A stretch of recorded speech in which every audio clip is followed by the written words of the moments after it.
There are few franchises as popular and iconic as Pokemon. The magnitude and impact of Pokemon cannot be communicated in words. Statistics fail to conjure any meaningful sense of scale in the human mind. Game sales might as well be the same as writing down the exact number of miles or kilometers between the Earth and the Sun, useful only to those looking to do very specific work. For the rest of us, the 98 million miles or 150 million kilometers serve only to remind that the Sun is like really far away. Similarly, there is no number or piece of empirical evidence I can give that communicates to you how dramatically successful and influential Pokemon has been on global culture since its release in 1996. I can tell you that Pokemon has definitely made the most money of any media franchise in history. I can tell you that just the mainline console video games have sold at least 250 million units. I can show you pictures of the Pokemon Jet operated by All Nippon Airways beginning in 1998, spawning a fleet of commercial aircraft that continued operating until 2016, and then was revived by Solaceed Air in 2020, and Skymark Airlines in 2021, and Airdo also in 2021, resulting in a total of 14 aircraft, grossing about $3 million by 2006, and definitely grossing a lot more than that by today. I can tell you that last week when I went to Bookman's, I saw a physical cartridge for Pokemon Crystal that was selling for over $100, while the digital version of that game was sitting on my capture card modded Ruby Red Nintendo 3DS at the expense of a whole $9.99 plus tax. I'm not even really sure why I bought it. Jailbreaking a 3DS is really easy, and so is buying a flash cart. I just sort of blacked out, and the entire Game Boy collection of Pokemon games was suddenly downloading at a cost of $59.94 plus tax, nearly exactly how much it would cost me to buy a single AAA video game. I can tell you about the labyrinthian depths of the near-parallel multiverse-ending onslaught mega extinction avalanche of Pikachu plushies ever manufactured. I can tell you about the most obscure, least popular characters in this quickly approaching 1,000-strong cast of pocketable monsters. I can tell you about the many, many gameplay features that have been tested once or twice in the games and then were promptly removed. I can tell you about the shifting eras and art direction that has affected the designs of the aforementioned quickly approaching 1,000 strong cast of pocketable monsters, although I think there are other people who have done a much better, albeit more serious, job of doing that. I can tell you about the meaning and significance of just one side feature, an excruciating, tangential, and altogether slapstick cartoonish detail. I can tell you about the vast positives of a game widely panned on release. Maybe I already have. I could tell you about the corporate meat grind money fest horse plinko industry that produces product made for a person that doesn't exist. I could tell you about the cultural context and widespread adoption of the mascot character and the many ways in which it informs cultural and individual identity. I could tell you about the ways in which the global north has adopted and adapted Japanese media within the context of video games. I could tell you about how through a synthesis of all these factors, communities full of individuals looking to connect and enjoy beautiful things such as competition, craft, and just plain good time having can form through fostering an excuse to make friends by making a game. Maybe I will. Today though, I am just one person with a very personal set of problems, which is what I'm like every day. Today, I come to you as a traveler, returning from a nearly terabyte-filling, 80 or so hour-taking, deeply introspective, and clinically metaphorical scalpel-wielding journey to try and communicate the very heart of these games that I love so dearly.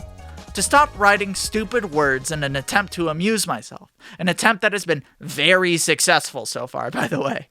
I played a lot of Pokemon over the past 2 months in order to better understand why I fell in love with Pokemon, and why I fell out of love with Pokemon. Through that, I've been able to come to conclusions about the game's structure, developmental context, length, the changes to all three of those things in recent years, emotional impact, and slightly beyond that shocked me. They shocked me so much that I spent at least 2 months of my life, as of the time typing this, communicating what I found on the other side. What I've made here is both not a review and a review at the same time. What do I mean by that? Well, it definitely does examine the various aspects of multiple titles in the Pokemon franchise, including Pokemon Red, Silver, Stadio, Snap, Colosseum, Sword, and Legends Arceus. It also draws on my personal experiences from being so dang close to the franchise during most of my life. I'm gonna look at all of these things critically in pursuit of understanding why Pokemon has become the worldwide phenomenon it has, but primarily to understand why I became so attached to it. I'm gonna talk about the gameplay, the graphics, the story, the community, and anything else that feels useful to examine the games as a platonic ideal experience. I'm trying to mine to the core of why Pokemon has resonated with me personally, and I hope that by doing so, I'm gonna help you, yes, you, see why media you like has resonated in your life. I have absolutely no idea how it's going to go, in all honesty, but I know that beyond all this weird prose and long tangents, I am doing this because on some level I care. I found something in here that has helped me, and I'm finding a way to give it to other people. To say that I grew up playing Pokemon would be like saying that I grew up wearing clothes. From the moment it began, it was constant. I don't remember when I learned about the idea of catching little immaculately designed pet creatures in three-tone spheres, but I know that once I did, it quickly became all I would ever talk about. Maybe it still is all that I ever talk about. I was probably 7 or 8 years old when I played my first Pokemon game, a used copy of Pokemon Rangers Shadows of Almia for the Nintendo DS. I know that at that time, I really wanted a copy of Pokemon Heart Gold or Soul Silver with the included Pokewalker, not because that Pokewalker is one of the most accurate pedometers ever made, not joking, but because I had seen a commercial wherein Dylan and Cole Sprouse of The Sweet Life of Zack and Cody fame had used those devices to take their Pokemon with them everywhere, even in the beachside high-end Moneybags resort hotel that they apparently spent all day playing Pokemon at. Having at this point in my life been to a hotel that was next to a beach while having a DS system with me, I could confidently say that, yes, child me was right on the money in asserting that that is awesome. My first mainline Pokemon game I played was Pokemon Black, purchased by my parents and gifted to me a few months after release. I know this because I was never able to obtain Victini, despite the box including very direct instructions on how to do so.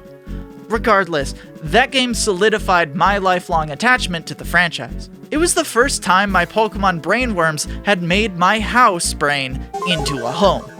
After this, I played every single mainline Pokemon game to completion as it was released until Pokemon Let's Go. I don't like playing that game. I have not played Pokemon Brilliant Diamond or Shining Pearl either, because I own both a copy of Pokemon Diamond and a very good emulator. I know myself well enough, however, to know that someday I will purchase a physical copy of both Brilliant Diamond and Shining Pearl.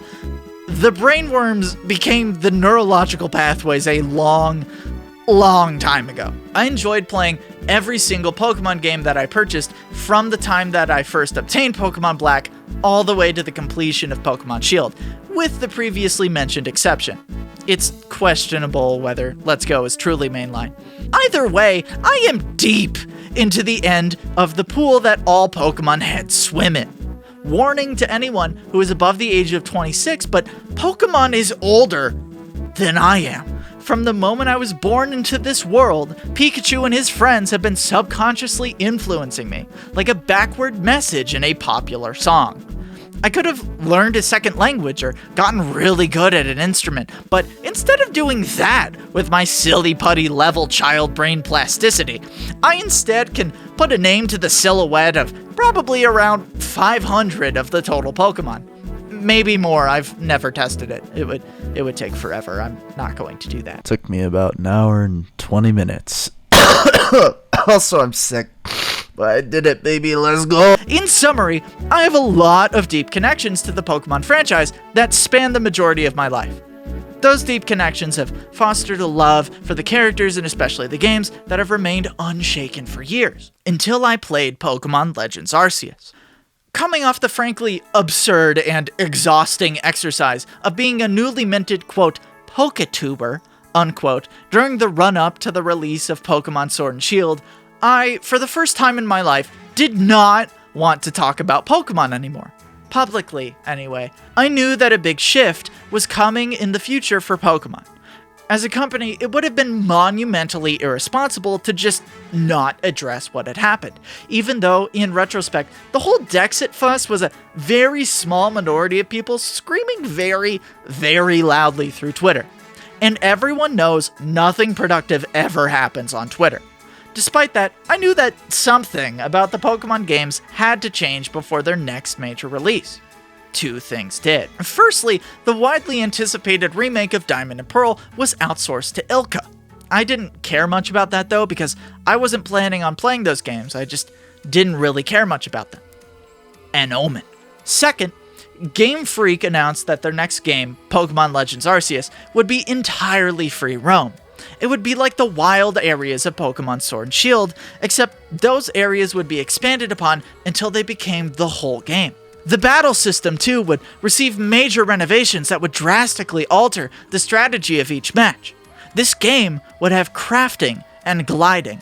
It would have ancient ruins, and it would take place in an ancient time. It would expand upon the origins of the lore of Pokemon. Immediately, everyone in the Pokemon pool, no matter the depth, all said the same thing. This would be Pokemon's Breath of the Wild. That claim only strengthened when the core goal of the game was revealed. Seek all Pokemon. It had been a while since catching them all had been the focus of a Pokemon game. By a while, I mean never, by the way. Although Game Freak acknowledging that, yes, Pokemon had been about catching them all in some way since the beginning was more than a little shocking, considering that they had just decided that catching them all would no longer be possible. But of course, we all saw how that went. So it was that Pokemon Legends Arceus was to be the first 3D open-world Pokemon game, with a brand new battle system and a nearly reboot-style return to the core of the franchise, just as Breath of the Wild had been for The Legend of Zelda. I remained cautiously in the we'll see how it turns out camp, although by the time the game was out, that was just a lie I was telling myself. I had loved Breath of the Wild, and I had loved every single Pokemon game I had ever played. I knew just by looking at the trailers that this game had a lot more in common with Pokemon than Zelda, although that slight influence from the latter excited me. I saw how much fun other people were having with the game in Discords and, yes, Twitter. I walked to the nearest Target to see if I could obtain a physical copy of the game. They were sold out. The brainworms started to wriggle feverishly. 2 days later, a good friend of mine gave me a spare digital download code for Pokemon Legends Arceus for free. I immediately downloaded the game and began to play it in the empty living room of my college dorm apartment on our shared television. That television is now dead! Not because of the game, it died for unrelated reasons. I was moving and it was placed face down, completely unrelated. Watching the opening cutscene, it was clear to me immediately that this one was different. Peppy music was not playing. A professor was nowhere to be seen, although we still were in a void. Arceus was speaking to me in vaguely biblical English. Suddenly, I was in a strange land, faced with strange creatures and strangely familiar, yet different people. The opening hours of the game are thrilling. Learning how the new catching mechanics work, being accepted into the Galaxy Core, and defeating the first frenzied noble Pokemon was a novel, exciting, and fun experience. What's even better was that Oshawott, my personal first ever Pokemon in a mainline game, was available as a choice for the starter. I ravenously gobbled up those first hours like I was eating a meal my mom made for the first time in over a year. I was playing that game like Chihiro's parents in the eating scene in Spirited Away. And then, the changes began. As the game went on, I found that the catching mechanics were losing their luster. I found the progression to be slow and tedious. I found the new battle system to be irritating and unbalanced. I found the areas of the world to be empty, and the stories taking place within them to be good on paper at best. Slowly, as I continued playing over the next few days, this grew within me until it bubbled over. By the third boss, I was ranting to my roommate, loudly, because he had to be in the same room in order to make himself dinner. I quit the game right after beating the third boss. It was the first Pokemon game I had ever played that I truly hated. Sure, I hadn't beaten Let's Go to it, clearly being much more for children, and I had passed on the Sinnoh remakes because I just didn't feel like it, but I had really wanted to like Pokemon Legends Arceus. I had accidentally set myself up for the Hater's Gambit. The Hater's Gambit is wanting to like something before you've experienced it. It was coined so by Tim Rogers of Action Button in his review of Cyberpunk 2077, I think. I can't actually remember where exactly he says it. That channel is over 24 hours of densely written video stuff in it. I've seen most of it at least twice. It's all sort of mixed together for me now. Regardless, I find it to be very useful to identify the phrase, I wanted to like it, as the Hater's Gambit, because it's just plain true. No one ever says they wanted to like something before saying that they like it. They just say that they like it. The mindset of wanting to like something is a self-fulfilling prophecy for a laundry list of reasons I'll explain later, but suffice it to say that I had stumbled into deeply hating a game I had expected to love, and I was not feeling well. Sure, I had plenty of critiques about the game that justified not liking it, but deep down, I was just really confused as to why suddenly I felt very different about something that was so foundational to my life up until that point. I did not understand the game, and that made me question if I even understood myself. Some people, normal people, would have ended it there. They would have decided that they had grown out of this particular interest, made a few snarky CinemaSins ding counter style tweets about the game, and moved on with their lives. Not this unshackled weirdo! I decided that finally, after years of putting it off, I was gonna dive into the origins of Pokemon in order to figure out where along the line something went wrong. I was going to then make a video about this so that everyone could finally put this discourse to rest, and I would finally be free to do something else. Everybody, today I can clearly see that I am not doing something else. I haven't been doing something else for a long time. So what was it about Pokemon Red and Blue that started this whole thing? What decisions were made in 1996 that led to the situation we face today? How can I possibly stop asking dramatic rhetorical questions and get on with it already?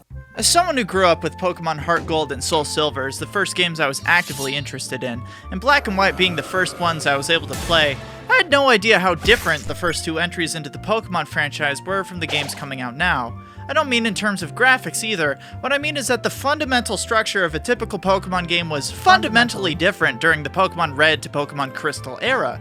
And after Ruby and Sapphire, basically every Pokemon game works off of the base foundation that Ruby and Sapphire refined from previous generations.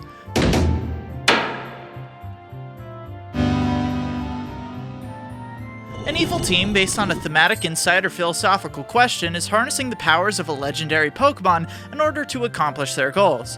You leave home Pokedex in hand, destined to defeat your rival, complete the gym challenge, and become champion while defeating the bad guys in their twisted ways. All of the games afterward follow this format, switching out evil teams based on what the game's main theme is centered around. Hoenn obviously has Team Aqua and Team Magma, which are actually kind of brilliant within their context, being about land reclamation in Japan. Sinnoh has Team Galactic, which is based on a struggle between objectivity and subjectivity. Unova has a lot to unpack, like political activism being twisted to serve manipulative figureheads, the struggle between truth and ideals, the entire backstory of N. Kalos is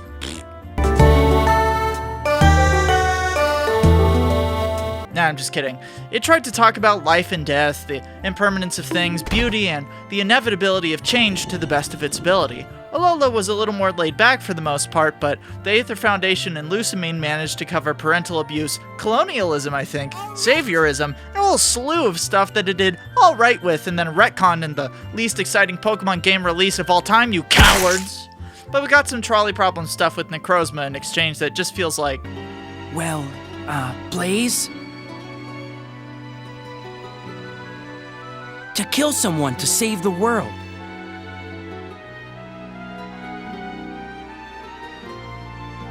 Is that really the right thing to do?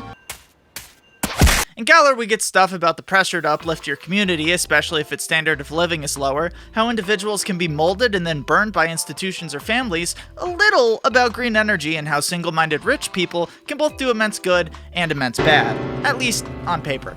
All of those new ideas are presented through the general framework that was established by Ruby and Sapphire. Their team leaders meet you several times throughout the game, both as a gameplay roadblock and to challenge the player on an ideological level, usually just by talking a lot. And while that dialogue is pretty straightforward and simplified, some of it does have the ability to hit different. Even Kanto and Johto were adapted to this format through their remakes in a post-Ruby and Sapphire era. Kanto was given the Sevi Islands, and Johto was given the Giovanni flashback, reforming both games into the formula of Pokemon just as soon as they had provided the basis on which it was founded. Without Kanto and Johto, there is no Hoenn, and without Hoenn, Sinnoh, Unova, Kalos, Alola, and even Galar, none could be. It's a bold statement, but one I stand by. Hoenn's plot and increased linearity were what defined the following 5 generations of Pokemon, which is the vast majority of Pokemon today. Because the format has been used for so many games though, people are getting tired of living the same story over and over, or at least that's what it's felt like talking to the other Pokemon fans that I know. And sure, you can get wise to the 8 gym challenge pretty quick, but this was a non-issue for the 4th and 5th generation of games, so I don't think it's solely repetition that's actually making the format less enjoyable. To me, it's a bunch of small things losing their luster over time, like fully understanding the battle system, a lack of challenge for older players, and, of course, the writing, which as we all know, has only been the best from the very beginning. Or at the very least, quirky. But in order to get to the bottom of all that, we first have to look back at the first games that laid the foundation for all of the classics that followed.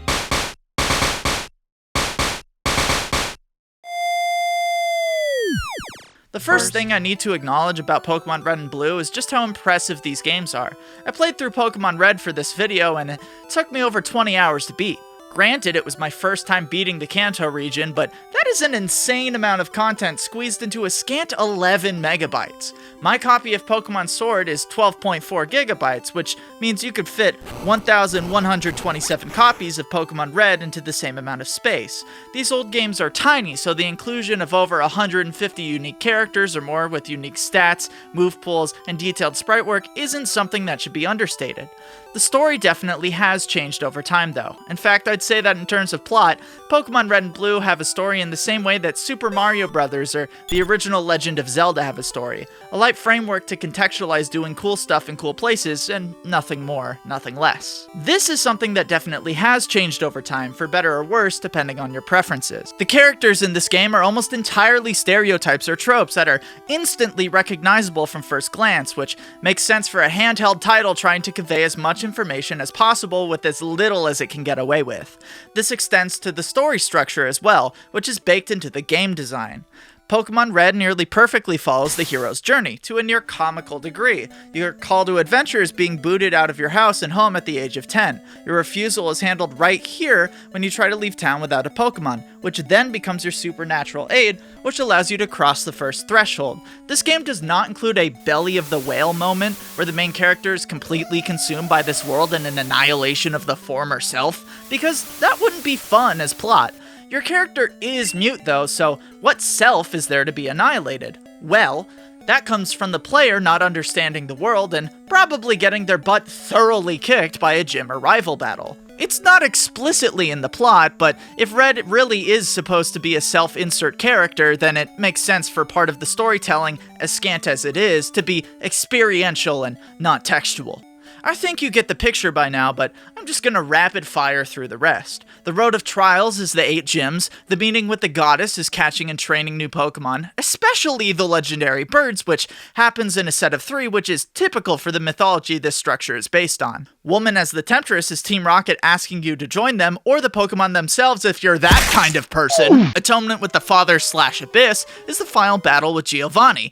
Apotheosis is beating Blue outside of Victory Road, the ultimate boon is conquering the Elite Four, and Blue your rival, and admittedly the game skips from this step to Crossing of the Return by putting you right back down in Pallet Town. None of of this stuff is revolutionary or even well done in terms of what the story is on paper, but seeing what this progression is rooted in helps to understand why it works and why it has remained since it was originally introduced. The gameplay structure of Red creates a satisfying emotional journey for the player, even if its story elements are few and far between. That is the main reason the gym challenge has remained in every Pokemon game except Legends Arceus, which I will get to later. This is also one of the few regions that doesn't lock the player into a set order for a few of the gyms, which is definitely cool for replays, but I didn't find it to be impactful to my playthrough, since my path was just my path. Speaking of that path, I really like the map layout in this game. Unlocking paths that loop back to areas you've already been to help connect the world and help you remind of how far you've come, just like Dark Souls! Which is super nice. I did have a moment where I had to walk all the way around the map to get another fresh water because I forgot to give it to the guard, but other than that, these blockages weren't ever annoying to me. They just encouraged me to explore and find a path forward I otherwise wouldn't have. That's a cool feeling, even if sometimes it is kind of trivial, like with the underground tunnel.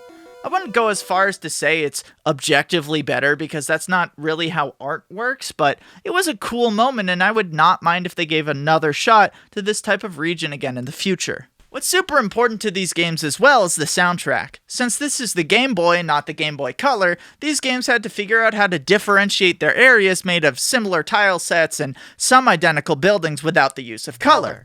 So, the game has a bunch of really catchy, really vibey chiptune tracks and beats that immediately give you the vibe of where you be. Pallet Town is all the homier thanks to this light, airy melody with mellow pads and no sharp percussive drums. Viridian Forest's chord stabs, risers, fake reverb, and irregular drum beat communicate the dark maze you have to navigate, and how scary the world can be as a new adventurer and trainer. Celadon City's theme is busy and bustling with its large department store, whereas Cinnabar Island has a more jaunty, nearly seafaring quality to it befitting of an island. Pure City has a near quaint quality to it. And of course, Lavender Town's music. So creepy that it would creepypasta all over the internet for decades to come. Certainly the shrillness of the Game Boy sound chip helped with making people believe the rumors of the song driving kids crazy, what with the many personal reports of getting headaches listening to the song, but it's undeniably been very effective in freaking kids out for many years. It's a certified bop, and a piece of world building, even if its counter melody does sound like my hard drive is failing.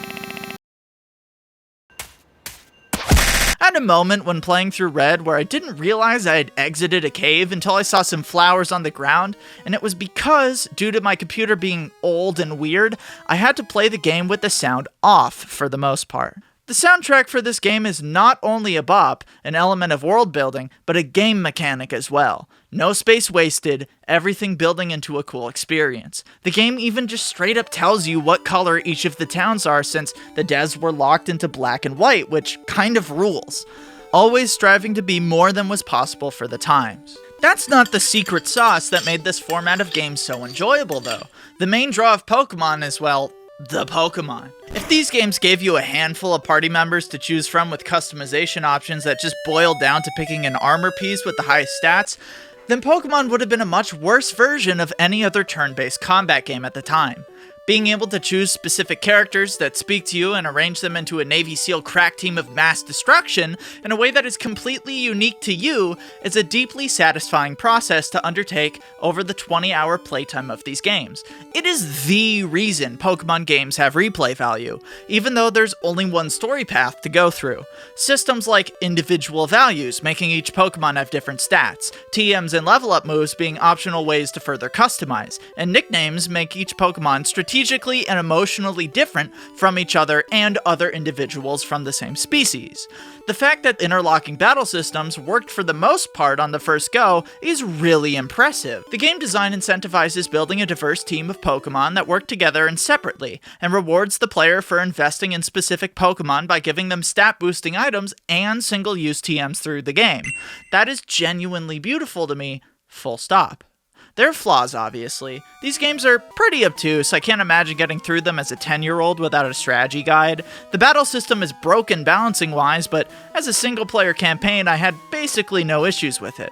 That's all I'm interested in saying about it, to be honest. It was fun and it worked. The dungeony sections of the game were pretty unbearable, though. Layering puzzles that amounted to walking across a room over and over with random encounters really grinds the pace to a halt, and even with the max repel, you still get those random encounters, so those sections of the game are still pretty tedious to deal with. Especially the Seafoam Islands, but I admittedly did not get the strength HM before my first visit and did not understand you could push the rocks down these holes until I looked it up, so that one is on me.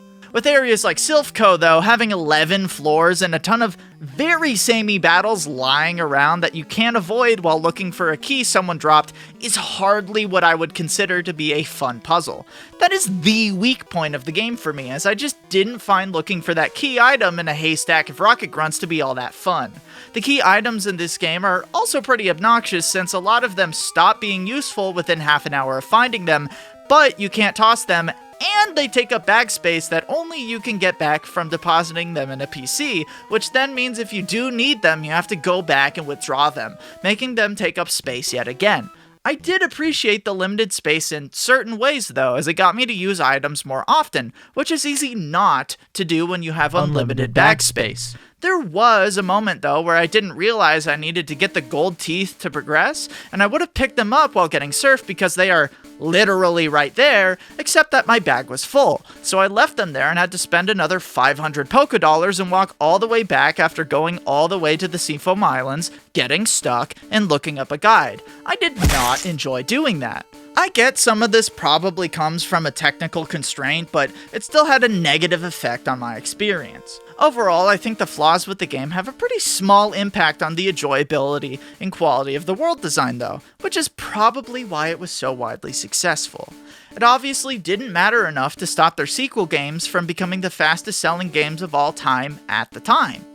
Pokemon Red and Blue's game design is not the only reason flowing into that, though. While I am a certified game enjoyer, there are a ton of external factors that are constantly tugging back and forth on what the Pokemon franchise ought to be, chiefly the anime and the trading card game. I won't talk about either too much here since that's not the focus, but the massive success of both definitely fueled the machine that Pokemon has become today. Without the anime, Blue never would have become Gary, the stuck-up jerk. Professor Oak wouldn't have been the goofy old guy, and Brock and Misty would have just been two more gym leaders. Kids who watched the anime experienced the games like the anime, and that's why Pokemon Yellow exists. The anime supplemented the imaginations of countless little baby gamers of the day, and the card game made the pocket monsters out of the game. And ever since, fans have wanted the battles to be like the anime, and the collectability of the franchise has become a major and even overly emphasized aspect to its own detriment, as we would later see with the Who Shall Not Be Named, who I will get to later. But taking in Red and Blue for what they are when they were, they set an awesome foundation for the games to come. And they did! Pokemon Gold and Silver are a strange case. These games walked out into a world that had never before seen new Pokemon, that had never exited Kanto. A lot was riding on their shoulders to be compatible with the established audience already enjoying Pokemon as a franchise. That pressure to continue the lightning in a bottle captured by the first generation may be why these games turned out differently from their predecessors, or any Pokemon games since. These are the only games in the franchise that operate under the assumption that this isn't your first Pokemon game, although they do still have a skippable tutorial at the beginning, along with some basic unskippable explanations. The story and world also build off of Kanto, in a literal sense, considering these are the only truly linked regions in the history of the games, and because of that, the events of Red and Blue are directly referenced in the plot of Gold and Silver. Gen 2 also began the transition of Pokemon's story being nearly entirely experiential to at least a little bit more textual. There are definitely more cutscenes and interactions with the characters in this game. The personalities of characters such as your rival or Professor Elm shine through just a little brighter in these games than the much more brief and minimalist interactions with Blue and Oak in the first games. Compared to the likes of Sword and Shield or even Ruby and Sapphire, there's still much less explicit plot to these games than would become the standard, but it's still a noticeable shift away from the player-driven storytelling that Red and Blue had. Part of that, I'm sure, is that Gold and Silver had less technical limitations than Red and Blue. They contained an additional 100 Pokemon, and access to the impressive 32,768 color palette of the Game Boy Color. After playing 20 hours of Pokemon Red, the jump to Silver felt monumentous. Immediately, these games felt futuristic, even though they are older than I am. Little touches like the health bar shifting to yellow and then red were introduced here. Shiny Pokemon were made here, and before anyone goes sounding off in the comments that technically shiny Pokemon exist in Generation 1 because a Pokemon's shininess was determined by individual values in Generation 2, and you can transfer them up, shiny Pokemon were not coded into Generation 1. There was no meaningful difference until they were transferred into Generation 2. I should cut this from the script, but I know if I was watching this video, I would have thought the exact thing I just wrote, so now I have to leave it in. Pidgey is pink in this game, and I like that. The Pokegear's interface looks like the old interface of Max, as does the color palette of the game. Whether that's a result of the hardware being from a similar era or the developers being inspired by the computers they were working on, I don't know, but it still gives me those retro future vibes. It looks really cool to me. On a surface level, it really does feel like these games are a simple extension of the first games. Red and Blue wanted to have color, so these games added color. Red and Blue had one region, so these games have two. Red and Blue had 151 Pokemon, so these games have 251 Pokemon. Team Rocket's even back for more, even though they disbanded in the first game. It seems no extremist movement can be stopped simply by removing their figurehead, no matter how easy of a narrative that would be. What's Team Rocket doing this time around anyway? Well, they're cutting off Slowpoke tails and selling them, and forcing Pokemon to evolve. They even took over another radio tower. There's a subtle theme of the effects our history has on the future. The idea of Giovanni was enough to keep his entire organization going in his absence. Additionally, because these games take place chronologically after Red and Blue, the game has some things to say about time passing and emerging technologies. They're useful for increasing the happiness of everyone, but can also be twisted for evil. Case in point, the Pokegear versus Team Rocket's radio tower. There are traces of a discussion going on here, though they mostly emerge via comparing the two games, not from Silver alone.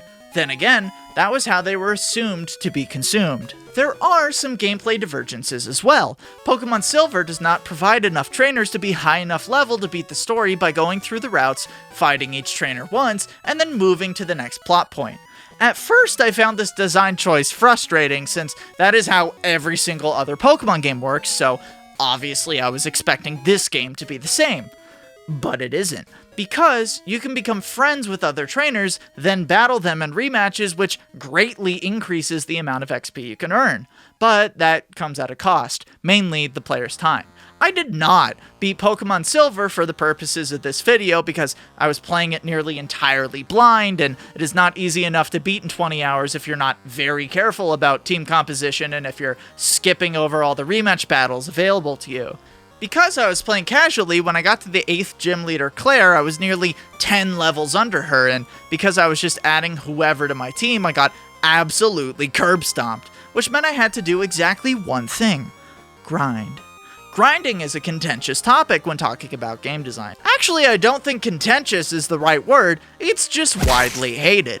People often talk about grinding being purely a mistake, that it wastes the player's time, pads game length, and means that designers weren't smart enough to make a game that doesn't have grinding in it. And that was the way I felt when I sat down and grinded levels for nearly 4 hours. I added 2 new party members to my team, a Piloswine and a Flaffy, because I knew from my previous failed attempts that Claire had 3 Dragonair and a Kingdra. I also learned her strategy, that Dragonair have different non-dragon type moves for type coverage, so even after evolving my Piloswine into a Mamoswine and teaching it better moves through my TMs that I had picked up, I still could only take out 3 of her Pokemon. That's where Flaffy would come in. After training and training until it evolved and learned a new move, Thunder Punch, I was ready. I marched back in, ready for my rematch. I used her strategies against her, switching out my Mamoswine when the Dragonair with Surf was sent out. I narrowly defeated 2 of her Dragonair before her Ace Kingdra was sent out. I confidently switched to Alice, my specially trained electric type. It used Thunder Punch. It did not do super effective damage. I freaked out, but then realized I had been able to paralyze it. After Alice fainted, I switched to Marucho, my Togekiss. I charmed it, giving Kingdra the dreaded double status effect. Claire used a Hyper Potion. Crap. Kingdra then began countering with Smokescreen in an attempt to lower my accuracy, but I countered with Swift, which can't miss. Those precious turns allowed me to get Kingdra all the way down to red, where my starter Dan the Typhlosion was able to swoop in and take the Kingdra down. But I still had one more Dragonair to defeat. Switching to Shun, my trusty Mamoswine who was paralyzed and at half health, I got a critical hit with Icy Wind. And after nearly 5 hours, I had finally achieved victory over Claire. After 5 hours of failing, coming up with new strategies, raising new partners, and just barely scraping by, with the game explicitly stacking the odds against me, I had won. Then Claire, having seen that I had truly worked hard to best her, decided I didn't deserve the badge. Knockout! Now, I'll be honest, I knew she was an elitist snob, and I had heard about the pure rage veteran players had against Claire before, so I knew this was coming. But dude, I don't think I ever understood how frustrating Claire is to deal with before. Whitney too, but I was able to scrape by her fight with Memento Cheese, so it's not as impactful of a story. But on the other hand, that battle was the most invested I've been in a single-player Pokemon battle since that time with the Rocky Helmet. And this time, I had actually won for being smart, instead of dumb and rich, which was much more emotionally rewarding. We'll get to the Rocky Helmet story later, it's a good story. Now's not the right time though. My point is that by virtue of this game's high difficulty, I was confronted with a challenge I couldn't overcome, and I, the player, had to learn, adapt, go out into the world to train, and then come back to defeat the boss. Just like Dark Souls! Oh, I'm just kidding. But that is the exact experience that Ash has to go through in the anime. This is the story of Pokemon, overcoming impossible challenges your way through training and strategy, and sometimes dumb luck that doesn't make any sense, but mostly the first two. Now again, I didn't beat Pokemon Silver because I literally almost have a terabyte of Pokemon game footage sitting on my hard drive, but... The emoji broke it. This happened right after. I'm putting this in right when I was editing that my computer just completely destroyed itself. If time was no object, I would have climbed Mount Silver and beaten Red, because that experience defeating Claire my way was incredible. This is definitely one way to give the player the emotional impact that Pokemon is able to deliver through its systems and world building. I wouldn't say it's the most accessible, since most normal people aren't going to sit down and play 30 hours into a Game Boy Color game when they could be, I don't know, working or going to school, because these games are explicitly made with a younger audience in mind. I can't deny that the increased difficulty and invested time made the experience more impactful to me personally, but I also can't deny that experience is probably not the same one many people would want to have. And I think that's why we've seen a trend toward more straightforward story paths and a lower difficulty in further entries in the franchise. I can't comment on the exact balancing in Gen 3 because I didn't play it for this video, because I literally filled over 900 gigs with Pokemon footage already, but talking to friends, it seems that those games are significantly less grindy. That makes sense for a franchise famous not only for its wide appeal, but thriving community of player-made challenge runs. Want a harder Pokemon experience?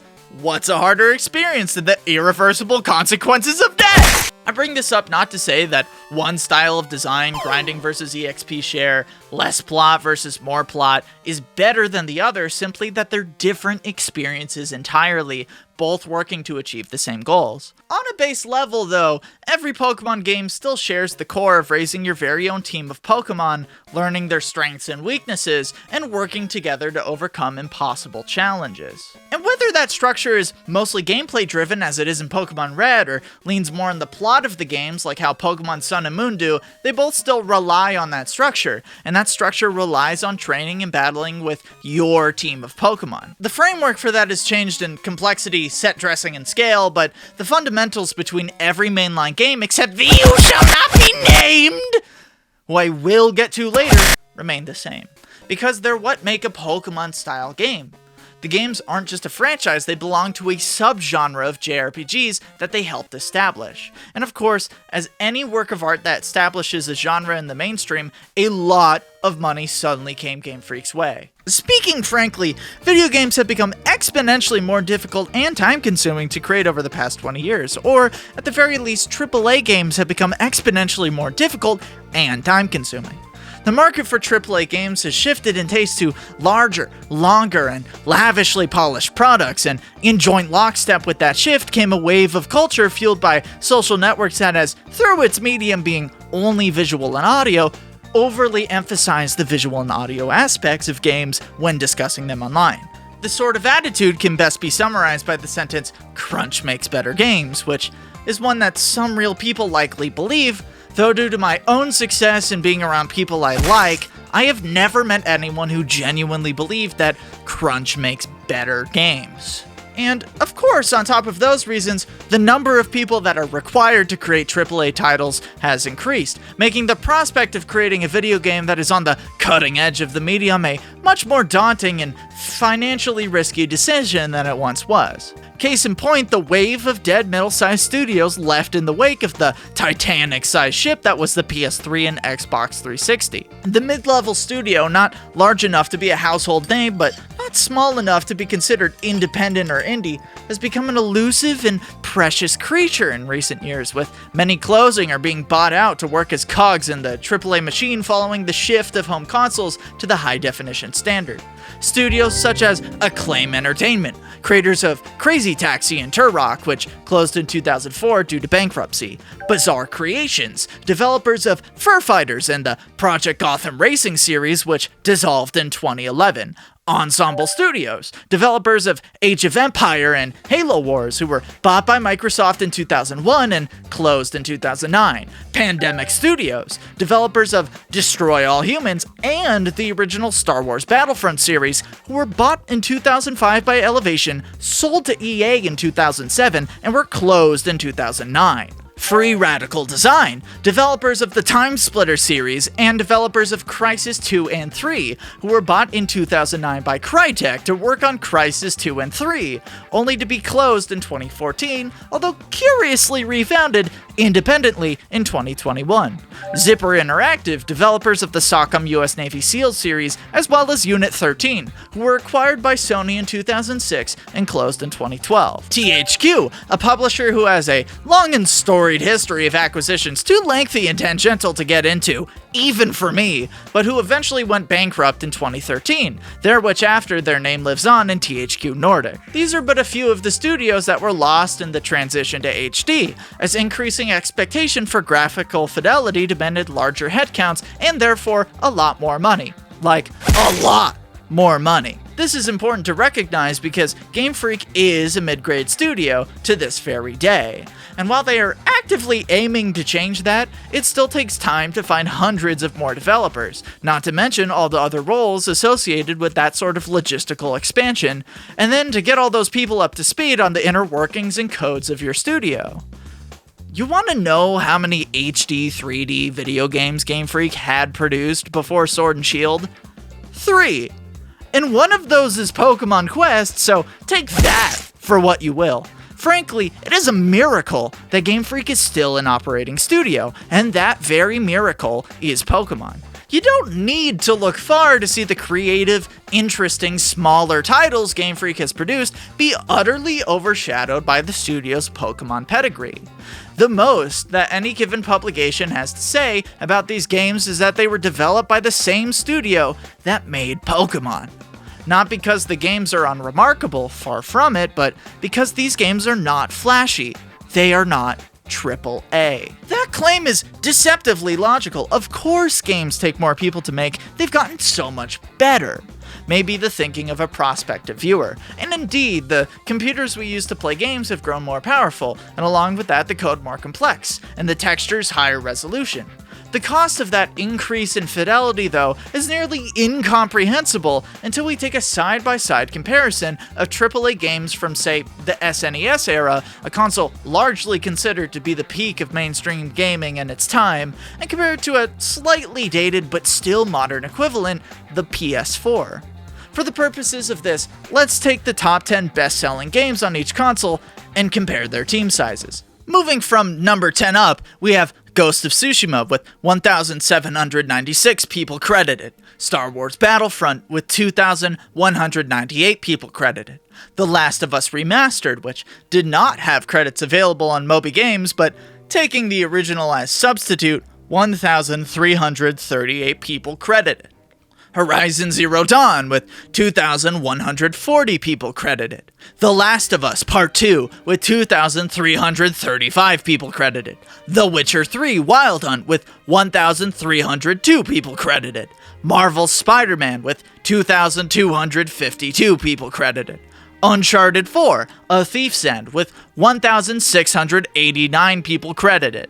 Minecraft PS4 Edition with 504 people credited. And finally, at number 1 most sold, God of War, with 1,758 people credited. Now, let's compare these team sizes to those of the top 10 best-selling SNES games. Star Fox, with 30 people credited. Street Fighter II Turbo Hyper Fighting, with 34 people credited. Super Mario World 2 Yoshi's Island, with 42 people credited. The Legend of Zelda A Link to the Past, with 37 people credited. Donkey Kong Country 2 Diddy Kong's Quest, with 52 people credited.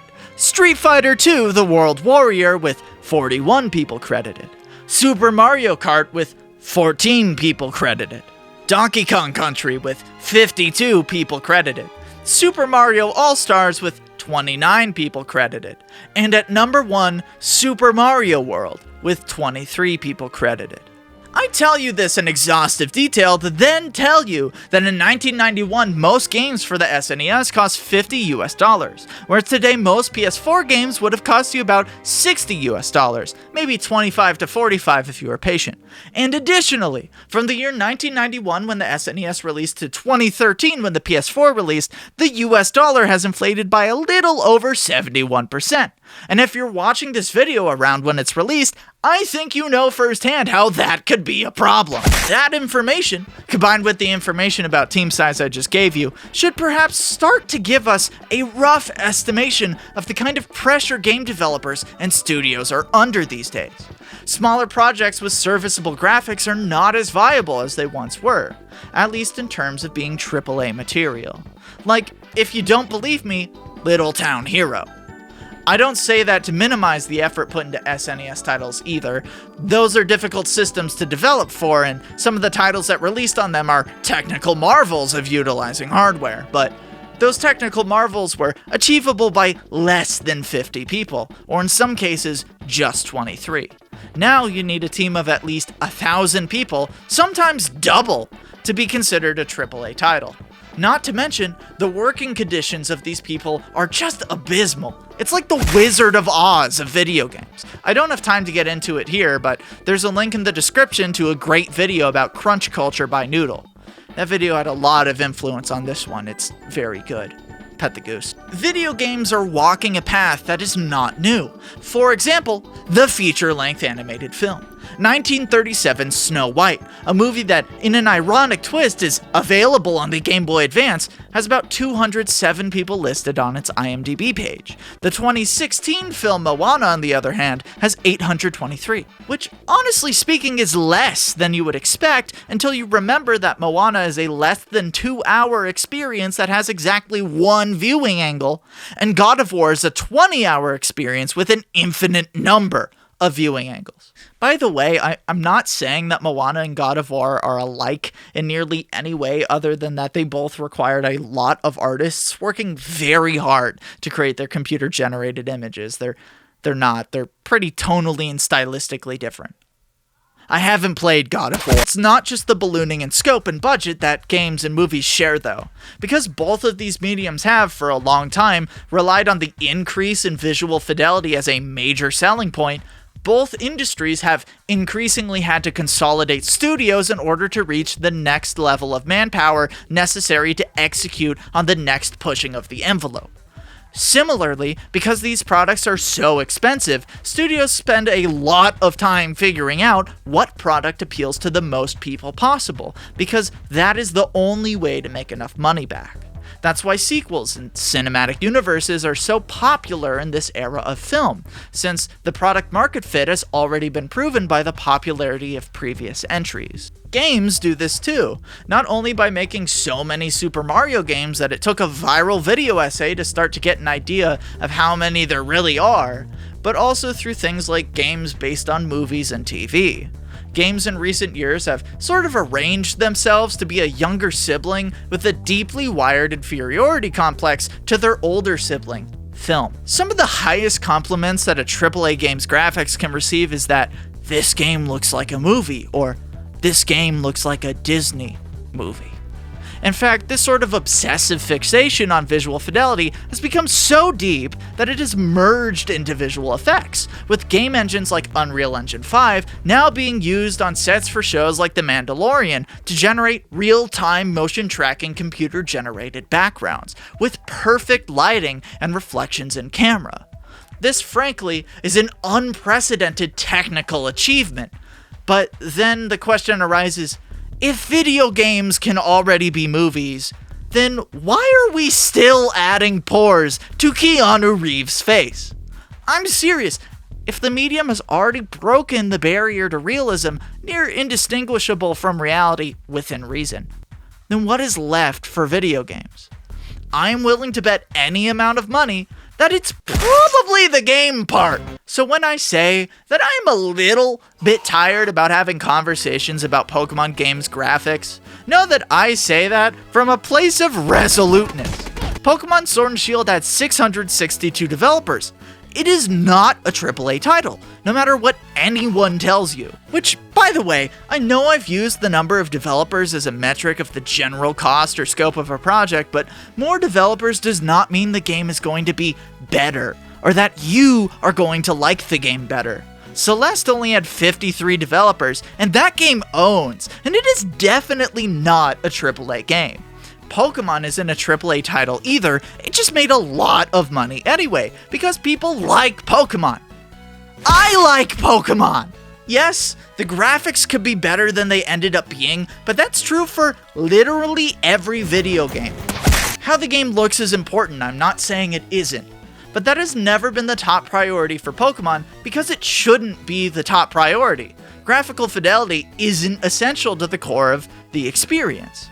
If it was, everyone's favorite Pokemon game would be the most recent one, and it is very clear that that's not the case. I still have feedback for the game design and general direction of the Pokemon games, obviously. I care about them being great products that other people and I can enjoy.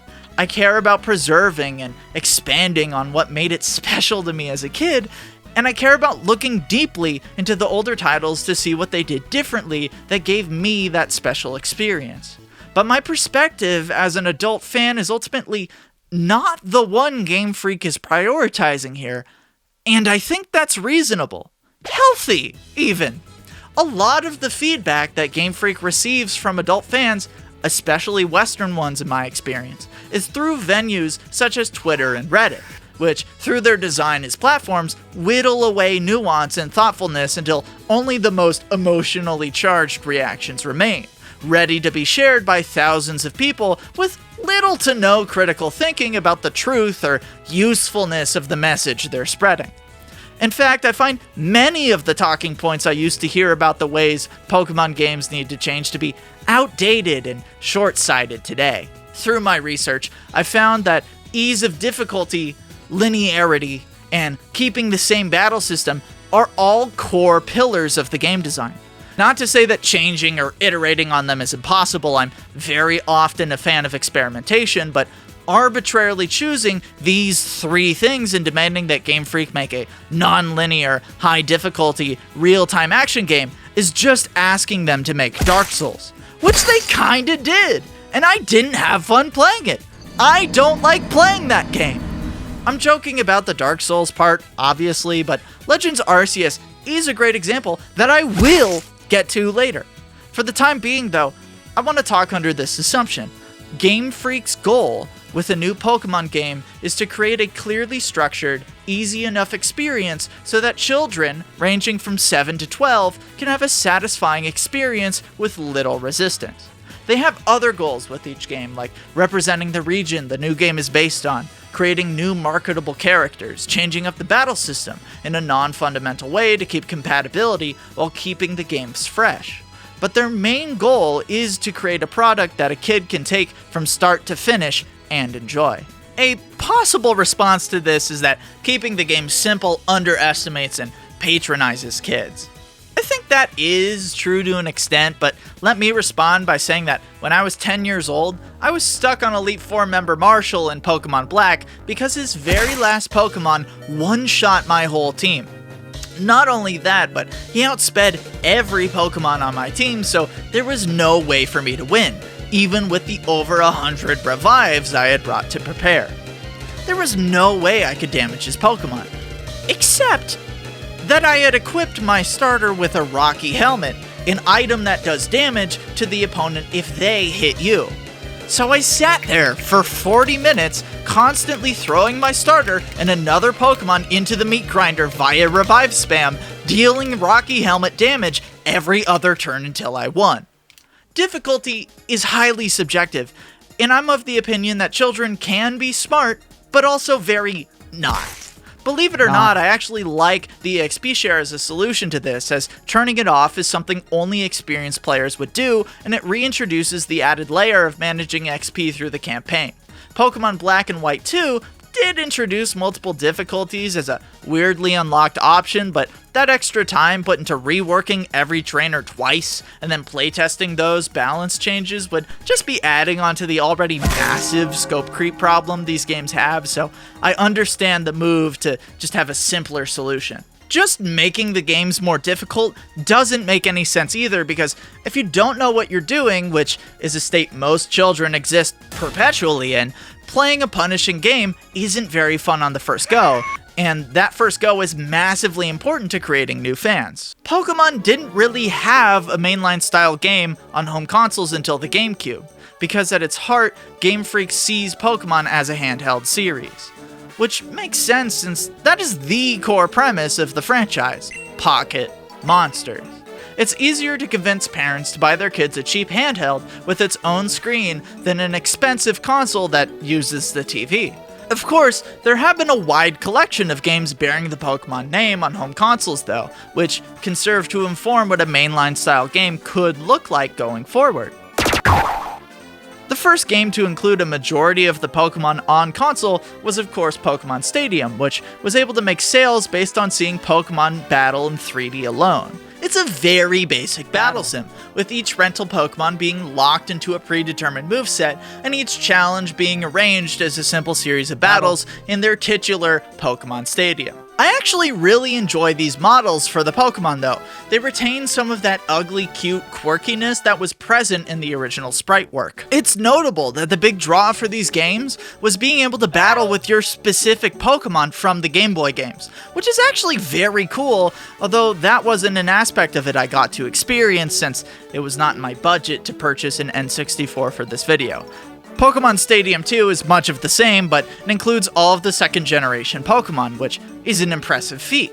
I also encountered a shiny Rhyhorn at one point, which was unexpected. I'm not sure if that was random or not, but it is hilarious either way. These games also have a robust minigame collection, one so legendary that my first exposure to them was at my high school's Animation Appreciation Club, where someone managed to get an N64 on campus for us all to try out. Playing those minigames in that dimly lit classroom, surrounded by overly excited kids who, on some level, also saw what I saw in this type of media, and were standing on the desks popping off at the end of every round, is an experience only this type of game can give people. It's worth its weight in gold. If that gold is figurative and not coming out of my bank account. Getting back to the games themselves, it's worth noting that most of the value of this game comes from all the Pokemon being modeled and animated in 3D alone. Creating and animating a set of actions for 251 individual characters is no small task. Doing that ate up nearly the entirety of what could be done with this game. A reminder to not take for granted just how special Pokemon is, as they now approach the frankly absurd 1,000 strong cast of pocketable monsters milestone. I played Pokemon Snap for like an hour, which apparently means I got about halfway through the game.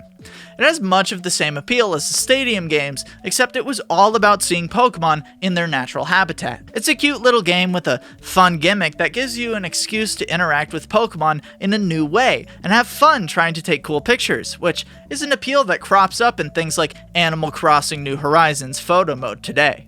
And I will admit, these mons are certified super cute. Releases like this one, Stadium, and even stranger ones like Pokemon Channel and Hey You Pikachu show just how strong the desire was for Pokemon to make the jump to 3D, even back when that was out of the question for handhelds. And well, the fans got what they wanted a few years later.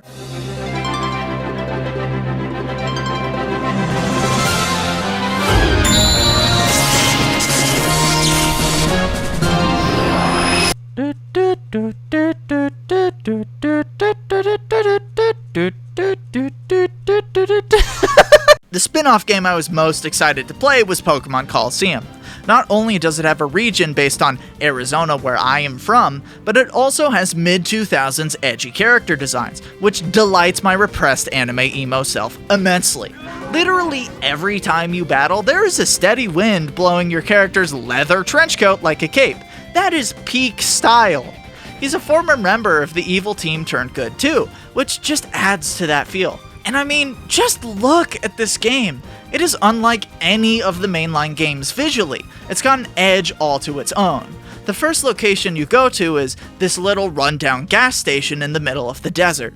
The way the wind blows around you as you walk into a room full of strangers who are definitely too forward is the perfect blend of goofy and edgy. That's sort of the tone for the game overall. Like, after the intro, the first major plot point is these two guys literally walking out of town with an entire woman in a bag, and you stopping them Cowboy Sheriff Vigilante Jones style. After you rescue Rui, who just kind of follows you around for the rest of the game for no reason, this guy just says, "Gross, a kidnapped person."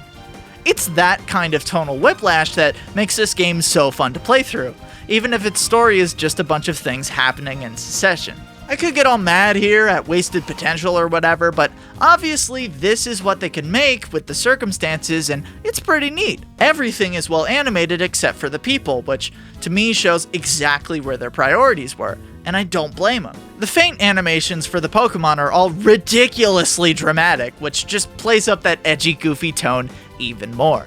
The art direction is impeccable too. The menu's all of that retro fuchsia look, what with the blue screens and gradients, the random lines of light, little details like the menu cursor scrolling as you go down the list.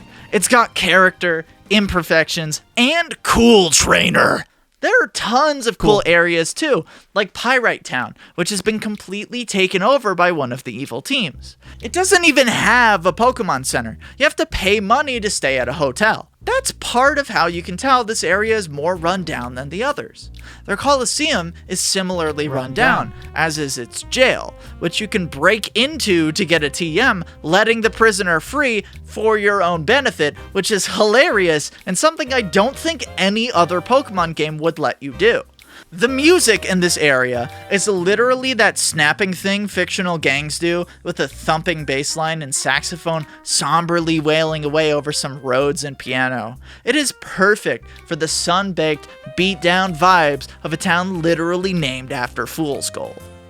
Lurking below that area is the Under, a cyberpunky city that is literally the crime underbelly of the crime underbelly of this game.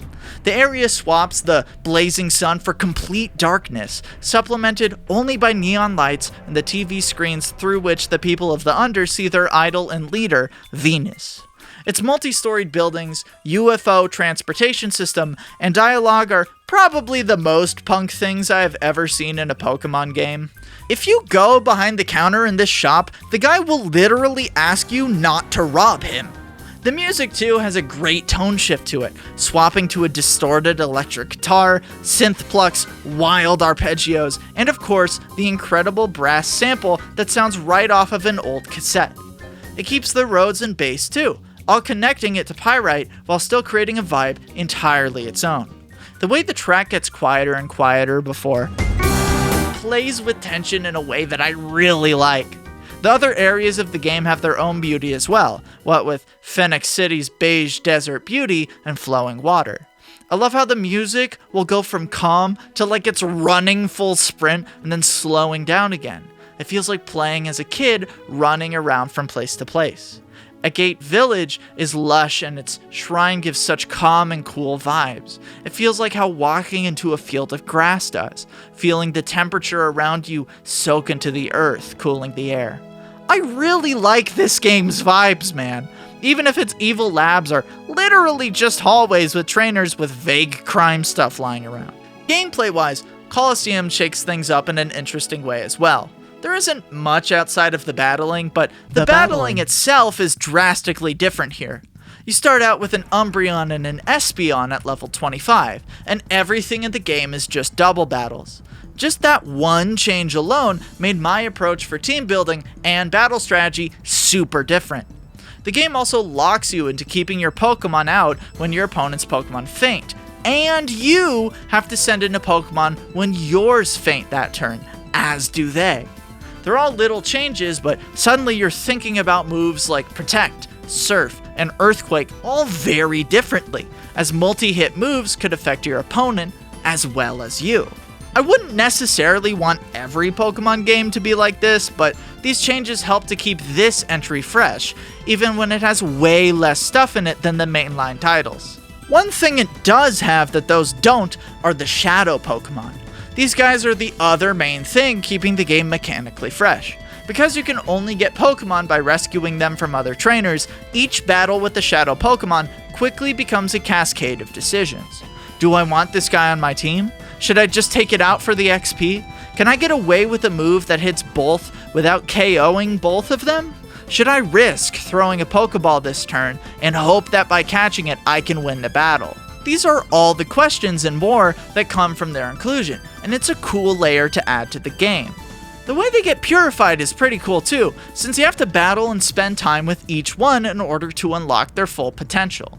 I wish the game explained this a little better though, since I didn't realize just how important it is that you do use them in battle before they're fully purified. So, I entered the mid-game with a bunch of under-leveled, newly purified Pokemon and 2 over-leveled team members.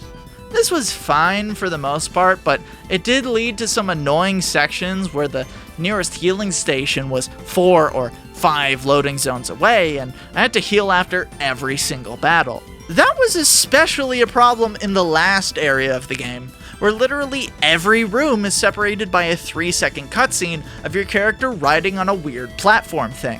That got grating pretty fast, but overall the game was decently paced, even if a lot of it was battling a bunch of people in a hallway, waiting for someone to drop their keys, and then breaking into a place. It is the only Pokemon game I know of to have the Balls tab though, so take that for what you will. The reduced scale of Pokemon Colosseum shows in a lot of ways though. It was developed by Genius Sonority, a studio that basically only develops Pokemon spin-offs. Apparently a lot of the staff used to work on Dragon Quest, which shows in how the battle system evolved with this title. I haven't even talked about Hyper Mode or the call system yet, which definitely feel to me like experience from other JRPGs soaking into this game from that Dragon Quest experience the devs had. The last title they released is Pokemon Cafe Mix, which is a pretty good indicator for how much they generally have to work with. In that context, Pokemon Colosseum is super impressive.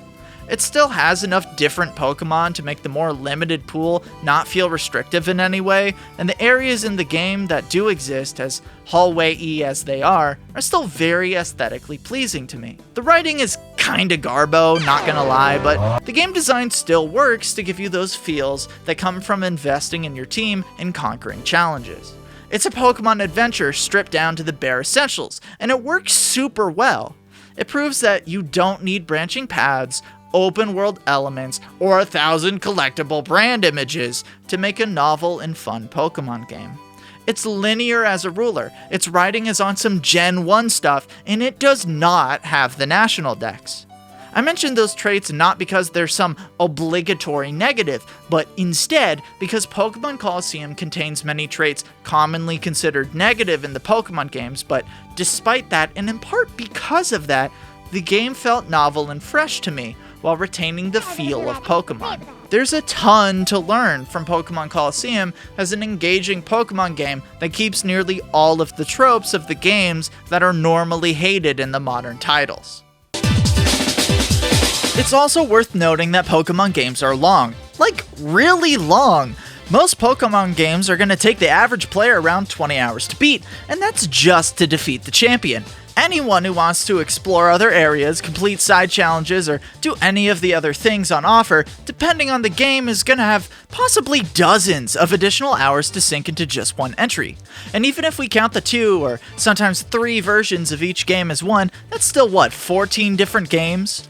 280 hours of gameplay just to understand the surface level impression each generation leaves, not even accounting for version differences or post-game content?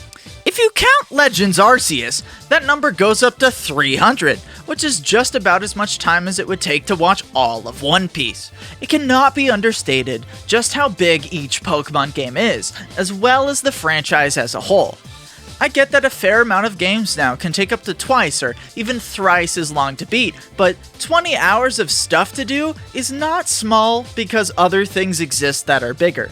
The reason I bring this up is partially to share that, wow, this took a lot of my time to put together, and it wasn't easy to get through even a fraction of the available material. If time was no object, again, I would have beaten Red in Pokemon Silver. I also would have gone back and played through every single Pokemon game just to be thorough. But luckily for me, it only took 80 hours and half a dozen games to figure out what I wanted to say, not 300 hours and over 2 dozen games. Secondly, I bring this up to say that it is nearly impossible to talk about Pokemon because of how different every single person's experiences are with the franchise. That's the nature of art anyway, but especially with Pokemon, it's really easy to say something that feels like it could be true. Like, for example, Pokemon games have always been easy.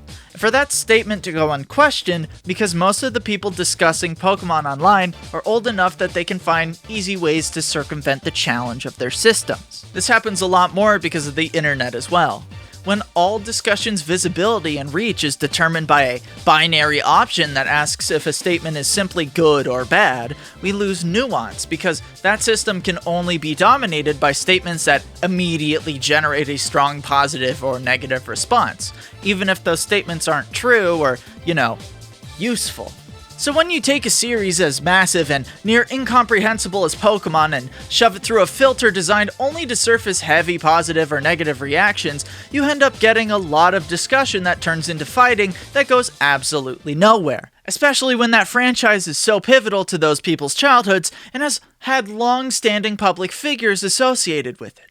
Can you imagine what would happen if something like that were to exist? This is the part of the video where I cut off my sentence with the first 3 seconds of the Star Wars theme, but because I'm not willing to risk getting a copyright strike over 3 seconds of video, I'm just gonna keep talking for an unreasonable amount of time so that you have some time to think about how apocalyptic it is that a video essay that represents over 100 hours of work can have all of its revenue stolen and its reach suppressed because it contained less than 3 seconds of a copyrighted work. By the way, the joke is that no one can talk about Star Wars on the internet without a metaphorical bar fight breaking out, because it too is a franchise that was integral to people's childhoods.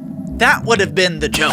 The reason why I'm making such a point on how hard it is to talk about Pokemon as a franchise is because I am still thinking about what happened leading up to the release of Pokemon Sword and Shield. Every single tweet, trailer, or discussion about the games was absolutely flooded by people yelling about Dexit and a near equal counterwave of people telling them to shut up. The fact that not every single Pokemon would be available in Sword and Shield was the talking point about the games. Hey, why aren't the animations better? There's less Pokemon now. Hey, why aren't the graphics better? There's less Pokemon now. Hey, why are the gyms so boring? There's less Pokemon now. Hey, why do the new Pokemon suck? There's less Pokemon now. Every single design, texture, and element of the game was suddenly under an atomic microscope as people ripped the game to shreds in an attempt to justify to Game Freak why they should just work harder. And all of this happened before any of those people had been able to even play the dang video game. By no means was this how every fan was reacting either. Sword and Shield sold really well. But at that time, for anyone keeping up with Pokemon, discussion about the national decks and how awful Sword and Shield are was inescapable. Talking about things a lot of people love is hard, and that problem becomes even more difficult when it gets personal. At the end of the day, I'm just one person with a highly personal, subjective opinion and experiences trying to communicate why these games and ideas are so important to me. I think I'm ready to talk about Pokemon Legends Arceus. I think that Pokemon Legends Arceus breaks the core systems that make a Pokemon game rewarding to play through. By trying to change things for the sake of changing things, it loses track of why the original core of Pokemon games worked so well. The first thing that stands out to me is the world itself. Pokemon Legends Arceus is the first Pokemon game to have an open zone design, taking the wild areas of Sword and Shield and using that system for all of its areas. Because the game's time period is set when the region was largely open, undeveloped land, each zone of the game is in a different biome, rather than a different town or city as it was in previous Pokemon games. Each area is drastically different in terms of what Pokemon can be found within, and most of the Pokemon would reasonably inhabit the areas they appear in. Fire types live near the volcano, ice types live near the giant iceberg, and nearly everything else in some sort of field or plain. However, because each zone is a large natural area with one or maybe two distinct climates, all of the design of that area ends up looking and playing nearly exactly the same. And on top of that, every zone in the game only has 4 things you can do within them, that being catch Pokemon, pick up items, do side quests, and progress the main story.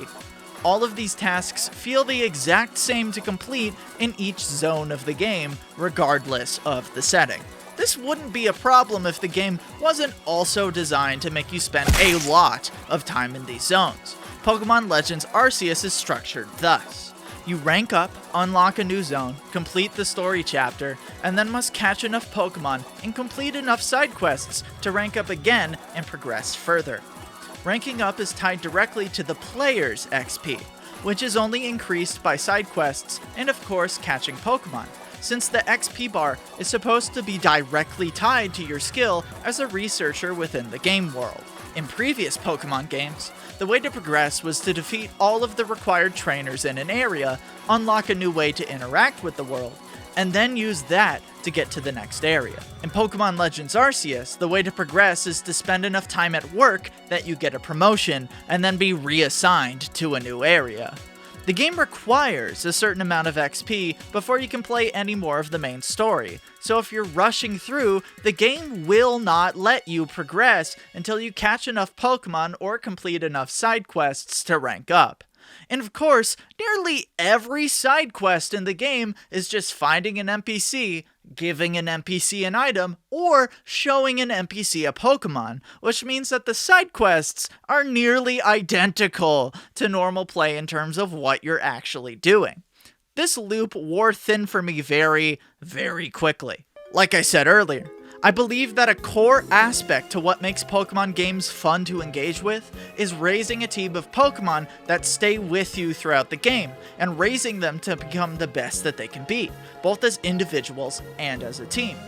The other aspect that makes that system engaging is you, the player, becoming better at strategy as the game goes on. Pokemon Legends Arceus rarely asks its player to battle, and makes battling almost non-essential to progress. There are required battles, especially near the end of the game, but the vast majority of the game can be beaten without having to battle at all. The noble Pokemon, which is this game's equivalent to a gym leader, can all be defeated without having to battle. Instead, it asks you to use the skills you've been developing while catching Pokemon, dodging attacks, and throwing stuff at a target. You can battle the boss if you want to, but you have to sit through their attack phase first, and wait for them to get stunned, or tired, or whatever, so that you can throw out your Pokemon and battle. The majority of the battle is this minigame made from the dodging and throwing mechanics, which come down to the worst version of Dark Souls I've ever played. The dodging and throwing mechanics are very simplistic, and the attack patterns of each noble Pokemon are clearly telegraphed to the player for the most part. Learning the patterns and timings for these fights was easy to do, and the most interesting decision I made during any of them was seeing how many bags I could throw just before getting hit. None of these fights are buggy or poorly communicated, I just don't find them engaging in any meaningful way. They make me wait, literally running around in circles until I actually get to use my Pokemon. And of course, once I can, because it's just the one Noble, the battle is just attacking it with super effective hits for 2 or 3 turns, and that's it. These boss fights don't meaningfully tie the skills I've developed into a final challenge. They just ask me to play a glorified rhythm minigame. They're boring. That's doubly so for the meat of the game, the downtime between missions. Again, the game forces you to take time to walk around and catch more Pokemon. The only choice the player has in the matter is when. Nearly every area in the game is a reskinned open field with the same berry trees and rocks scattered about being the only interactable objects other than the Pokemon themselves. There are also, of course, wild plants for crafting, but I quickly found that very few of these plants were ever needed. This game has a crafting system with many different resource types. The problem is, nearly nothing the player can craft is useful, aside from healing items and Pokeballs. But a lot of the available resources in the game aren't a part of those recipes, so if I'm picking up everything I see, my inventory fills up really fast, and I can't make anything I need from what I've gathered. On top of that, the game has a pretty strict cap on inventory space, which can be upgraded by talking to this same NPC over and over while paying slightly more money each time. This wouldn't be an issue if the items you could craft were helpful and used frequently, but the resources on their own can't do anything, and the items they can be turned into largely interact with the catching system, which is so simplistic that none of the craftable items ever felt like they would make a difference. When you faint in the overworld, the game attempts to punish you by taking items. The only time I cared was when it took the Pokeballs I had just crafted before jumping off a cliff, because I forgot fall damage was a feature. The only way to get these items back is to hope someone else playing the game online sees them in their overworld and picks them up for you, making Pokemon Legends Arceus the first Strand-type game in the series. The only item I ever used was the Smoke Bomb, because it gives extra cover. Once the character is crouching in cover, all the player has to do is hit the Pokemon in the back, and almost always that will be enough to catch it. The game gives you an auto-aim button too, which I stopped using because not using it made my playthrough more interesting. I say that not because I think throwing the Pokeballs should have been harder, but to point out that the system is so simplistic that aiming the cursor is the closest I could get to feeling like I was doing something. Maybe there were other items that could have been useful, but the game makes it annoying to make them, because crafting an item means losing another slot in the inventory, and whenever I wanted to craft items to reduce the space the resources were taking up, I couldn't, because my inventory was already full, which meant I had to fast travel back to the campsite to dump all of my useless resource items into the chest, and then go all the way back to where I was. Notice how none of that involves using the Pokemon that you're catching. It's just collection for collection's sake. The only thing to gain by catching more Pokemon is XP, so you can stop playing the game faster. Traveling through the zones themselves is tedious. All of the movement options that unlock as you progress are tied to the same button, which can be toggled with the D-pad. I assume they did this because there's 5 rideable Pokemon in the game, but one of them is only ever used on water, and the game automatically switches to it if you touch the water while on a ride Pokemon, so they could have just put the other 4 on the D-pad instead of making me toggle through every single time I wanted to switch back to Weredeer. Pokemon Sun and Moon let you assign the 4 you wanted to use to the D-pad and kept the rest in a submenu, but this game just decides not to do that. I admit this is a pretty nitpicky thing to complain about, but because the game forces you to travel often, this wore on me really quickly. Especially because if I ever ran past an alpha Pokemon close enough for it to see me, the game just decides that I have to stop, take damage, and then press the ride Pokemon button again before I can keep going to where I wanted to go. Using the ride Pokemon themselves is pretty satisfying though. Unlocking Braviary felt amazing because I could skip interacting with the world faster. There's just not a whole lot to do in general. The story missions all boil down to fetch quests with 1 or 2 battles that are both easy and incredibly frustrating at the same time. Legends Arceus attempts to change up the battle system in big ways, as fundamental as splitting the special stat. Pokemon battles are still turn-based, but who goes when is no longer a strict back and forth, with order being decided by speed. Instead, if a Pokemon is sufficiently fast enough, they're allowed to move twice. In tandem with this system comes the style system.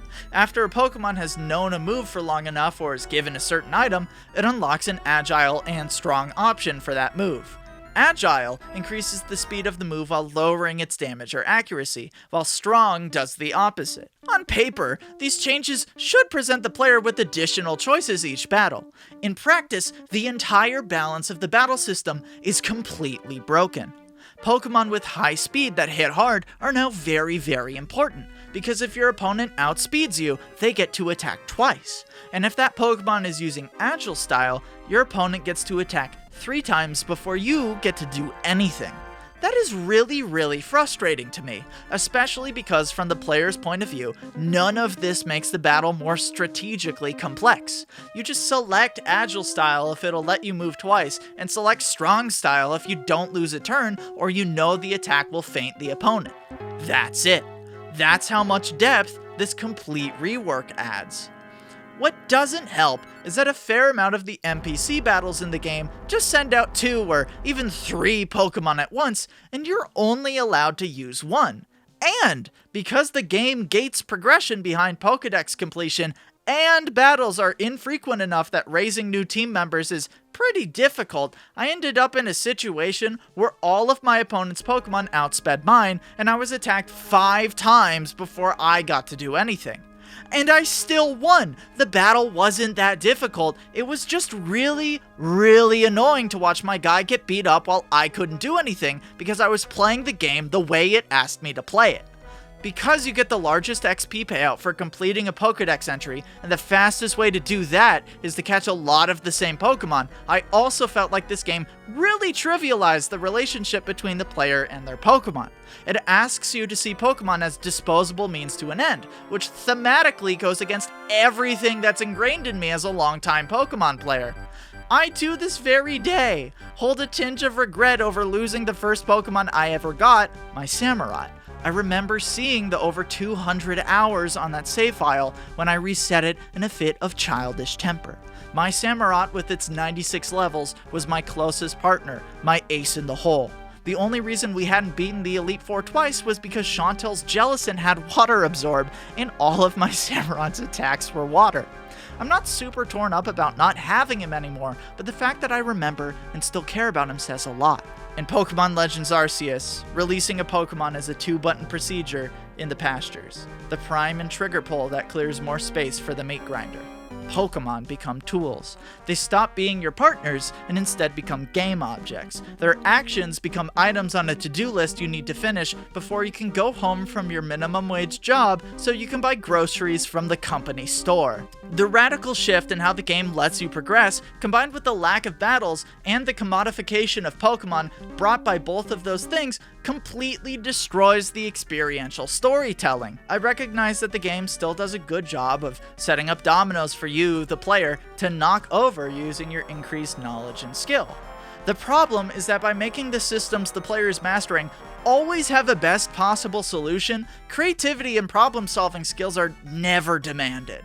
I mastered all the challenges the game had by the first boss fight, and then the game still had 12 hours of the exact same stuff. It's not that the game is easy, it's that the game is fundamentally designed around repetitive and surface-level tasks that ask nothing of me except my time.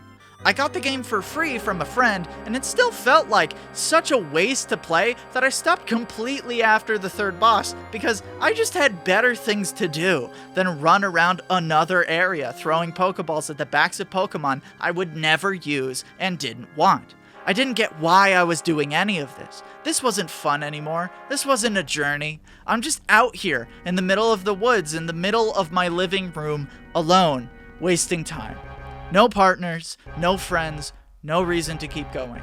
Just the same grind, the same tasks, over and over and over again.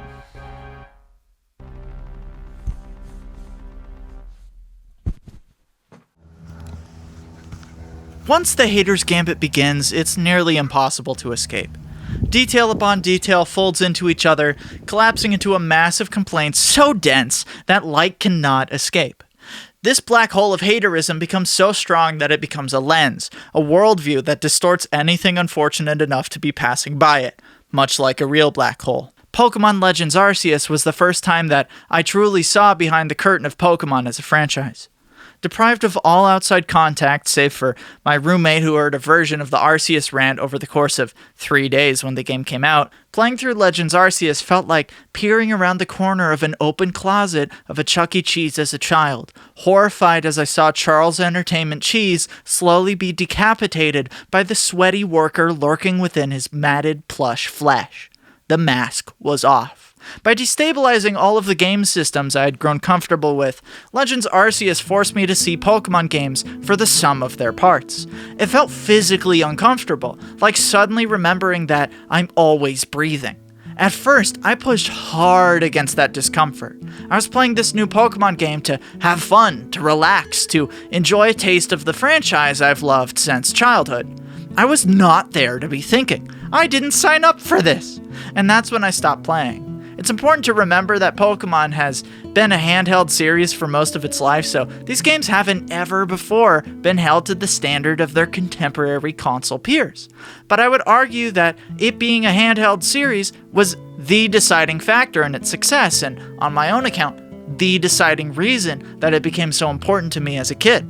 Not only were the games and consoles they were on cheaper and therefore more accessible to kids because child labor laws dictate that kids have very little money into childhood and such, but also them being handheld allowed Game Freak to dodge the mid-level studio problem for nearly 2 decades. Again, Pokemon Sword and Shield was their 4th HD game with 3D models, period, because quote-unquote good graphics was never the reason anyone found value in these games. For me, it was about being able to connect with other people over a common interest in a time in my life where talking to people was something I didn't understand, and when I was trying to make friends in an environment where, for example, another child took me aside in an empty hallway just so that he could tell me that I had no friends and no one loved me. Pokemon helped me overcome that experience and find people who actually wanted to spend time with me because they loved who I was and I loved who they were. And I met those people because we both knew we could talk, we could trade, and we had an excuse to spend time together. I can't be upset at that. It's not who I am. Obviously, that's not the role Pokemon plays in my life anymore, so I look at the games differently now. But I watched my little sister play Pokemon with her cousin last week, and that power that the games have to help forge those connections is still alive and well in every mainline title. So, yes, it would be nice if the games were more like how I wanted them to be. But no, it doesn't change what they have to offer. I just might not need what it has anymore. And yet, there's a vacancy that experience has left in my soul because even though I'm older and I talk to people that don't like all the same things I do, and I've grown up a lot, sometimes I still don't understand how to talk to people. And my own brain takes me aside and says all those things that kid in the hallway did over again. And I just want to feel how I did when I played those games, when everything felt so new.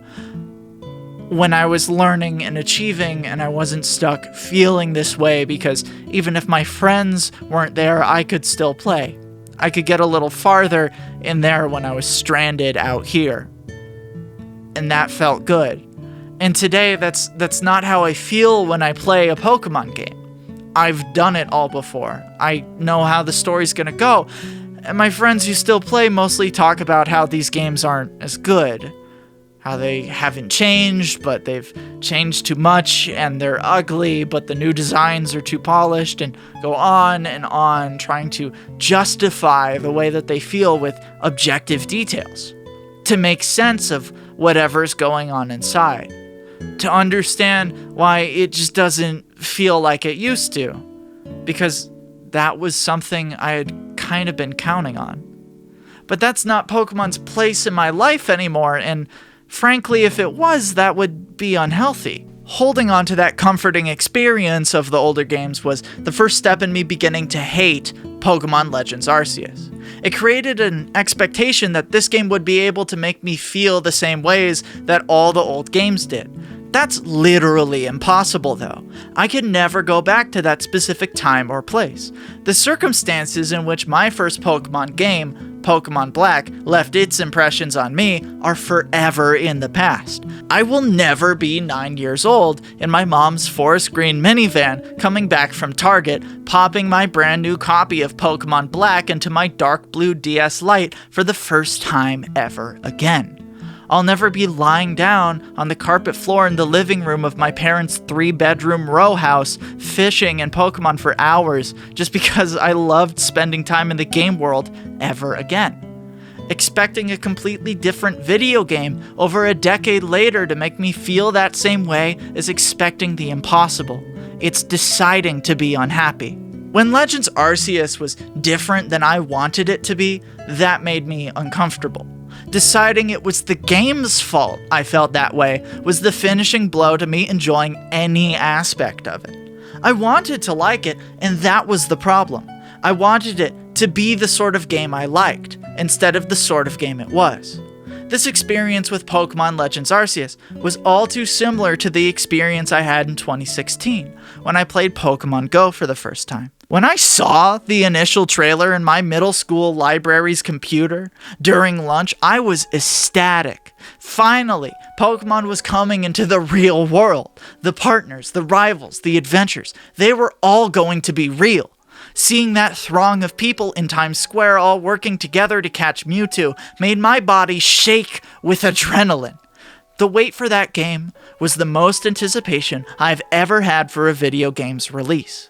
When it finally did release, I ran in the over 100-degree summer heat to the closest park in the suburban neighborhood I lived in. I spun that Pokestop like I was spinning the Wheel of Fortune, and every tile on it had a jackpot that just said happiness. I methodically caught every Pokemon in the immediate area, then ran to the other park across the neighborhood and did the same. Then I ran back to the first park, then back to the second park again. It was at this point, exhausted and cooking in the summer sun, that I realized that Pokemon Go was not a lot of fun to play by yourself. I had just sprinted back and forth across my neighborhood for, a bunch of Pokemon that I couldn't even battle with? I got the game for free, and it still felt like such a waste to play that I barely opened the app at all after the first week because I just had better things to do than run around another park throwing Pokeballs at the little circles of the Pokemon I would never use and didn't want. I didn't get why I was doing any of this. This wasn't fun anymore. This wasn't a journey. I'm just out here, sitting under a tree in the middle of a park, alone, wasting time. No partners, no friends, no one to do anything with. Just the same grind, the same tasks, over and over again. So I went home, because home had air conditioning.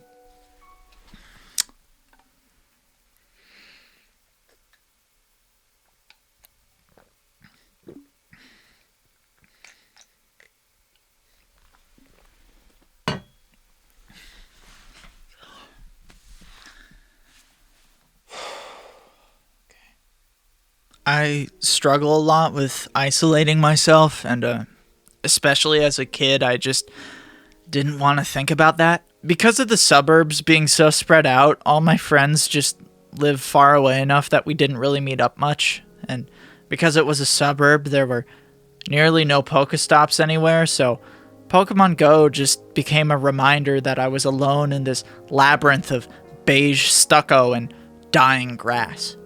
It felt horrible.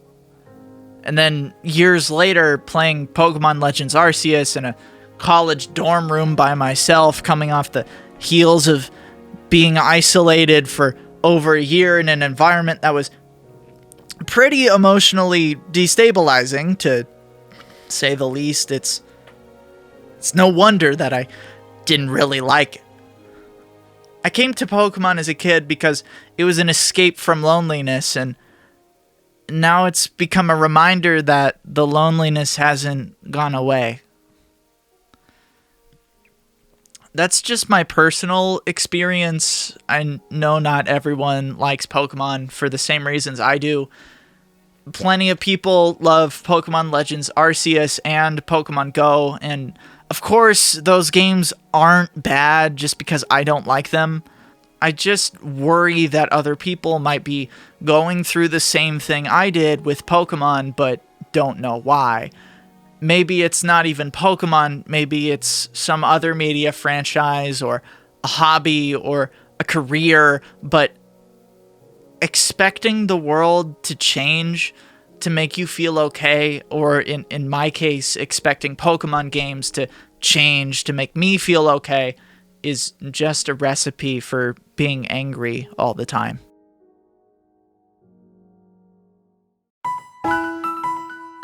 I've been trying to write this video for the past 2 years. Ever since Pokemon Sword and Shield came out, I've been trying to figure out why I suddenly didn't want to talk about Pokemon anymore.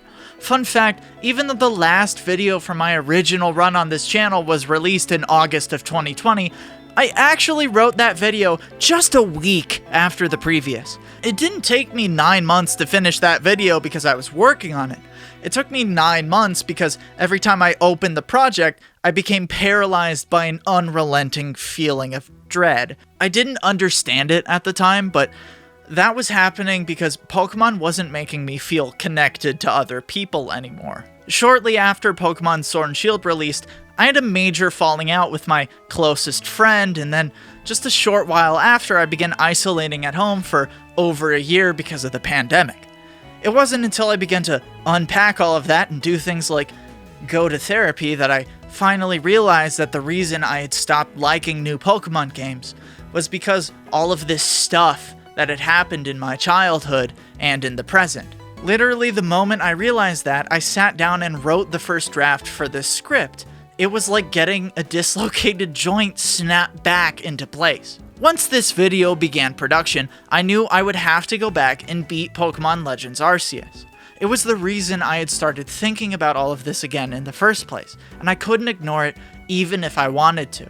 So, begrudgingly, after over 60 hours of playing Red, Silver, Colosseum, and other games, I booted up Legends Arceus again and played all the way through to the end credits. After getting past the next required rank up, I arrived at the ice level of the game, and I was immediately taken aback by how pretty it was at night. I really like the nighttime skyboxes in this game. They lend a wonderful feeling of atmosphere and give the feeling of smallness, with all those stars sitting over my avatar. This area of the game has some pretty goofy character interactions, with Irida and Adaman giving their usual banter accompanied by Garrick, who is wonderfully over the top. Despite the Simon Says level puzzles and fetch questing, unlocking Braviary felt like a real accomplishment, since it so radically changed traversal. It also made going back to older areas more fun as well, since it offered so much freedom of movement. The real turning point for me, though, was getting kicked out of the Galaxy Core. I was not expecting this game to pull that punch. In retrospect, it's pretty heavily foreshadowed, but I genuinely believed that my character's bond with the town was enough that it wouldn't happen. Yet it did, because Commander Kamado fell prey to his fears and developed an us versus them mentality. Standing out in the wild under a red sky felt daunting. Everything I had worked for had been destroyed because people couldn't see past their biases and work together to solve a problem that didn't have any malicious intent. It was just the Pokemon equivalent of a natural disaster. The only people by my side were those who remained level-headed enough to see the truth of the matter, those who were pursuing truth regardless of who it belonged to. Characters like Celine and Kagita, who all have different perspectives but are able to unite through this shared goal. So too do Adaman, Irida, and even Kamado overcome their pasts and are able to clearly see what must be done. What must be done is reconciling with the three lake deities, Uxie, Mesprit, and Azelf, representations of knowledge, emotion, and willpower. In other words, the crux of this game is recognizing the influences of one's mind, heart, and soul, and looking beyond those influences to tap into a deeper power. Without me realizing it, Pokemon Legends Arceus' story was about the exact thing I had been struggling with while playing the game, that being the release of self and past traumas and struggles. Its main character is brought into this world without any choice in the matter, and immediately has to contend with the complex interweaving of factions and natural dangers. It's only by surrendering any sense of ego and instead working to achieve peace that the story is resolved. If at any time the player's avatar decided to take these characters' lashings out personally, the entire world would have been destroyed. Kagita even alludes to this when she says there is nobility in knowing what must be done and seeing to it.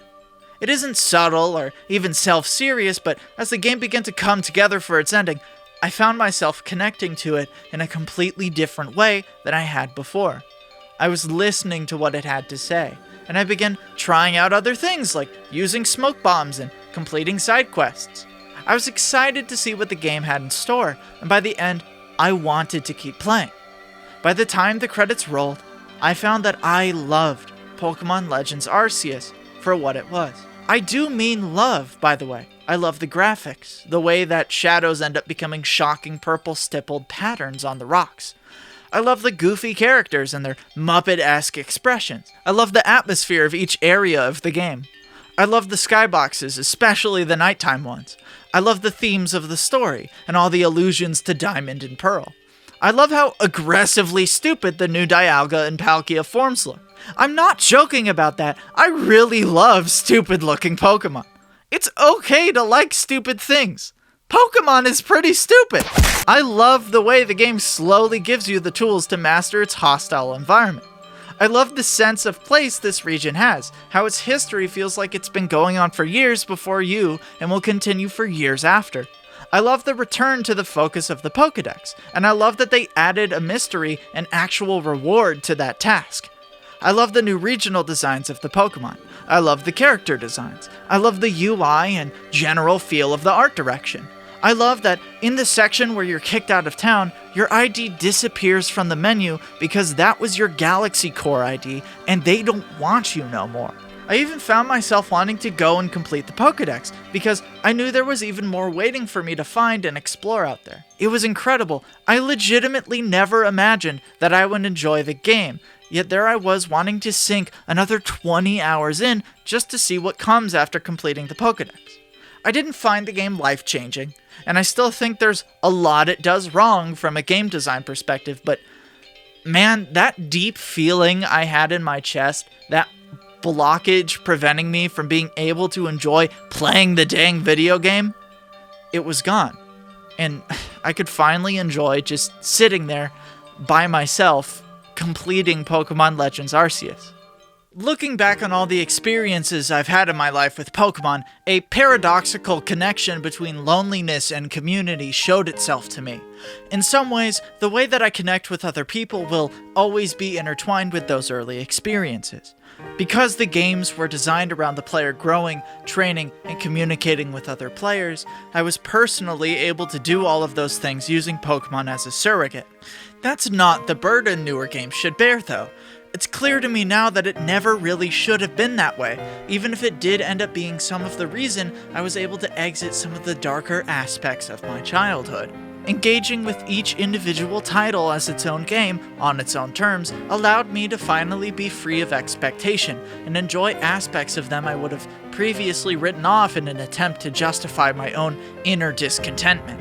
Maybe this feels all too dramatic, but speaking from the heart, understanding why I felt the way I did about Pokemon, why that pure enjoyment of my childhood had morphed into cynicism, was an important step in my growth as a person, just as using the franchise to connect with other people was important when I was younger. As I keep looking deeper into the pieces of art that I grew up with, I found that those pieces of art often look back, because in some aspects it was never really about the subject. It was about the search. Looking for greater understanding, even in places like a Pokemon game, is just another lens to view my own life through and reflect on my experiences. The only way I could do that again with these new games was to let go. To simply be okay with this game and life not always being what I wanted it to be, and instead to face it for what it actually was and manage to find beauty on the other side. We live in an era ruled by nostalgia and franchises, of being able to recognize a logo and form connections with brands. Movies, TV, books, and especially games all rely on people becoming attached to a franchise and coming back for more when sequels get released. But there's a difference between enjoying a piece of media and integrating it into your identity. Believe me, as someone whose job once revolved completely around being knowledgeable about Pokemon, I get that. Relying on these franchises to stay constant in order for them to continue to be part of who I was only led to missing out on new experiences. There's more to life than Pokemon, and there's certainly more to me than the media that I love. That doesn't mean stopping loving and enjoying those things, but it does mean recognizing that art isn't everything. It's just a small facet of the human experience that, like a gem, can reflect back on what's outside in new and interesting ways. Who am I to say what that reflection should look like? Instead, why not just enjoy it for what it is, flaws and all? For Pokemon, that reflection used to be community. Now, it's become a way for me to acknowledge and handle my attachment to itself. Pokemon has always asked the player to go out and explore, to find new partners and friends, to make new discoveries, to improve, to train, to push ourselves far beyond what we could ever do or even imagine before. And right as the player comes to the end, they always find themselves right back at the beginning, but forever changed. But that's not where it ends, because there's always a new journey, new people, new places for us to find, explore, and grow within. The journey continues.